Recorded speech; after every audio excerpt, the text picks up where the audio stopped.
St. Louis Metro police officer is challenging his license being revoked after police say he hit and critically injured a man on a scooter. This happened at the start of the month while Sergeant Chris Murray was off duty in the Boulevard Heights neighborhood.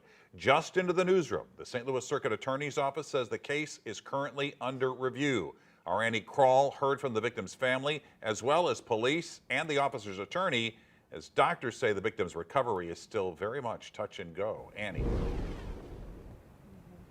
And it was that Sergeant Chris Murray who was involved in that October 1st crash that happened in the Boulevard Heights neighborhood. Now, the man who he hit on the scooter, his name was Gabriel Rodriguez. We've learned more about Rodriguez, but of course, all of this is still very much under review considering that Murray is an employee of the St. Louis Metro Police. So they've now handed over the crash investigation to the Circuit Attorney's Office.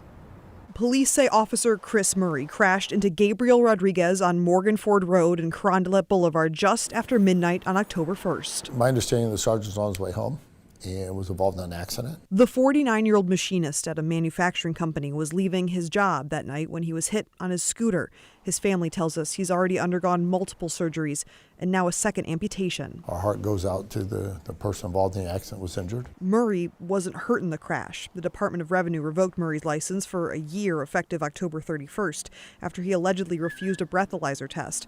Murray's attorney, Travis Noble, says his client cooperated with the police but wouldn't confirm whether or not he did a field breathalyzer or a blood test. St. Louis City and County are both no refusal areas, meaning if you're arrested for a DWI, they tell the person, we have probable cause to believe you drive intoxicated. We're requesting a sample of your, and they have three choices: breath, blood, or urine.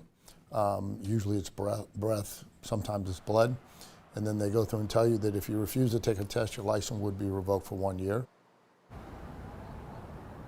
And of course, we've asked Noble about whether or not the next steps are going to be happening over the next few weeks or the next few months. He says he's waiting to hear more from the Circuit Attorney's Office. Meanwhile, we asked the Circuit Attorney's Office as well as St. Louis Metro Police about whether or not Murray is still employed with the police department or if he's on leave.